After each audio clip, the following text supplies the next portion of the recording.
Hello everyone की for learning में आपका स्वागत है। और इस वीडियो में जो हम क्वेश्चन सॉल्व करें वही class 10th exercise number 13.1 question number 2। The question is a vessel is in the form of a hollow hemisphere mounted by a hollow cylinder. The diameter of the hemisphere is 14 centimetre and the total height of the vessel is 13 centimetre. Find the inner surface area of the vessel. तो question में कहा है कि एक vessel है जो इस तरह से बनाया गया है कि उसमें एक होलो हेमिस्फीयर है जिसके ऊपर एक होलो सिलेंडर लगाया गया है। और ये जो वेसल है इसमें हेमिस्फीयर जो हेमिस्फेरिकल पार्ट है उसका डायमीटर 14 सेंटीमीटर है और जो टोटल हाइट है वेसल की वो 13 सेंटीमीटर है। तो हमें फाइंड करना है कि इसका इनर सरफेस एरिया जो है वेसल का वो क्या है। तो यदि फिगर से समझें तो पहले तो कहा कि इसमें क्या है, इस तरह से एक हेमिस्फीयर नीचे और इसके ऊपर क्या है,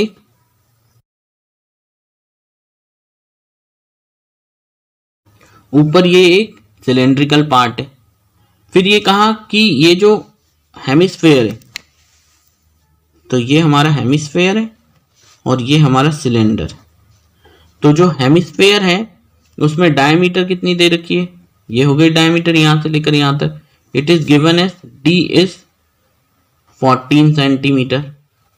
ठीक है, ये diameter of the hemisphere 14 centimetre. और जो टोटल हाइट है इसकी, तो टोटल हाइट कैसे, यहां से लेकर यहां तक पूरा जो वेसल है उसकी हाइट है 13 सेंटीमीटर। अब ये 13 सेंटीमीटर पूरी हाइट है, तो इतना कुछ तो हमें क्वेश्चन में दे रखा है और हमें जो फाइंड करना है वो है इनर सरफेस एरिया। तो इनर सरफेस एरिया कैसे, इसका कर्व सरफेस, क्योंकि ऊपर से कुछ नहीं है, इसमें ऊपर कोई सरफेस नहीं है, तो इसका एक तो कर्व सरफेस जो हमारा सिलेंड्रिकल पार्ट है और इसका भी कर्व सरफेस, इन दोनों के कर्व सरफेस अगर हम निकाल करके इनको प्लस कर देंगे तो हमारा आंसर आ जाएगा। तो वो कैसे निकालेंगे हम, इससे हम देखें यानी हेमिस्फीयर को देखें तो इसका डायमीटर कितना दे रखा है 14, तो इसकी रेडियस कितनी आ जाएगी, वो तो इसकी हाफ हो जाएगी। तो रेडियस हो जाएगी इसकी, यहां से लेकर यहां तक भी रेडियस है, ये रेडियस है, वैसे ही ये भी इसकी रेडियस है। तो जो रेडियस होगी वो तो इसकी हो जाएगी 7 सेंटीमीटर। ठीक है, और अब अगर ऐसे में ही 7 है तो यहां से लेकर यहां तक का जो भाग है वो 7 हो गया। और जो टोटल हाइट है हमारी इस वेसल की वो कितनी है 13 सेंटीमीटर। तो यहां से लेकर यहां तक तो हाइट है, ये हाइट किसकी है, दिस हाइट जो है वो है सिलेंडर की। तो सिलेंडर की हाइट कैसे हो जाएगी, टोटल वेसल की जो हाइट है 13 सेंटीमीटर उसमें से यहां तक की हाइट को कम कर देंगे यानी माइनस कर देंगे। तो ये हो जाएगी 13 माइनस 7 जो हो जाएगी 6। तो इसकी हाइट हो गई 6। ठीक है, और इसकी रेडियस कितनी होगी, जितनी इसकी रेडियस है उतनी इसकी भी रेडियस होगी, क्योंकि इसका भी डायमीटर तो उतना ही बड़ा है, यहां से लेकर यहां तक इसका भी डायमीटर है। तो डायमीटर अगर 14 है तो इसकी रेडियस भी 7 होगी। तो इनका यूज करेंगे हम, दोनों के कर्व सरफेस एरिया निकालेंगे और उन दोनों को ऐड कर देंगे तो हमारे जो वेसल है उसका एरिया आ जाएगा। ठीक है, सॉल्यूशन पहले हम निकालते हैं हेमिस्फीयर। तो इन हेमिस्फेरिकल पार्ट, इसके अंदर डायमीटर कितना है, डायमीटर मतलब d is given as 14 centimetre. तो रेडियस आ जाएगी r इज d अपॉन 2, मतलब d डायमीटर है 14 अपॉन 2, इससे ये कटा तो 7 सेंटीमीटर। रेडियस ऑफ हेमिस्फीयर आ गई 7 सेंटीमीटर। अब इसका हमें क्या निकालना है, कर्व सरफेस एरिया। तो curve surface area of hemisphere,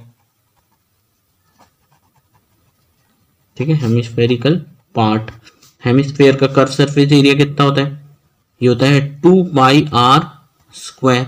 तो इसमें वैल्यूज रख दो, 2 इंटू पाई की जगह होता है 22/7 इंटू रेडियस, इसमें रेडियस क्या निकली है हेमिस्फीयर की, ये 7, तो 7 और यहाँ स्क्वायर है इसीलिए 2 बार कर दीजिए तो ये सेंटीमीटर स्क्वायर में आंसर आएगा। इससे ये कैंसिल हो गया तो फाइनली जो आंसर आया वो कितना आया, 2 into 22 दैट इज 44 इंटू और एक 7 सेंटीमीटर स्क्वायर।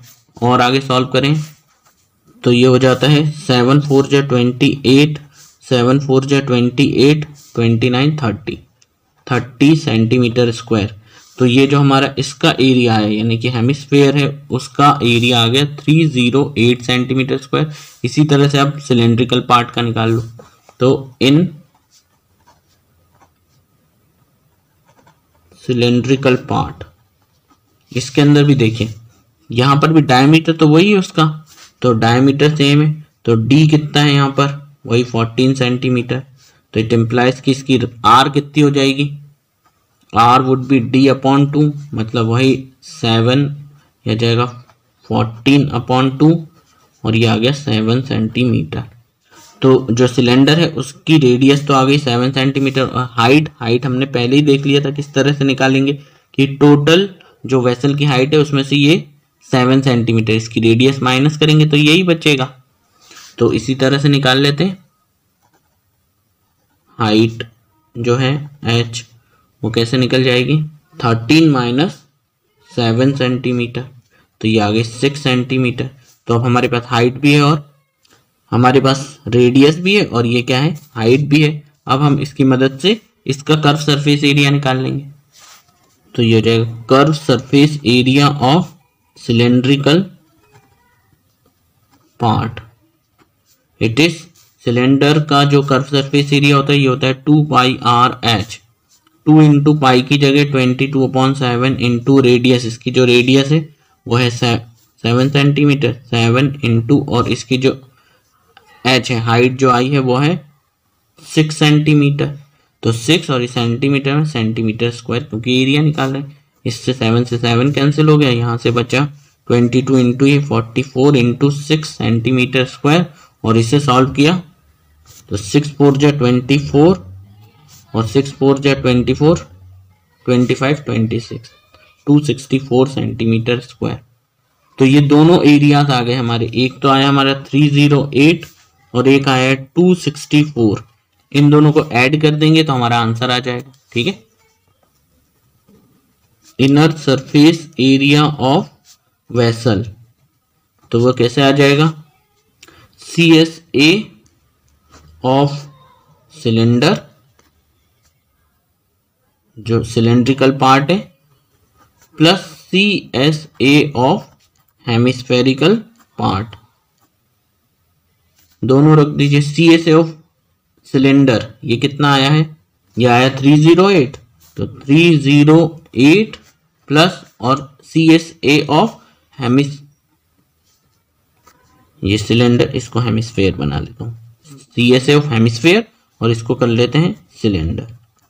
तो CSA ऑफ हेमिस्फेयर हमने रख दिया 308 और CSA ऑफ सिलेंडर ये आया है हमारा that cylindrical part 264 centimetre square.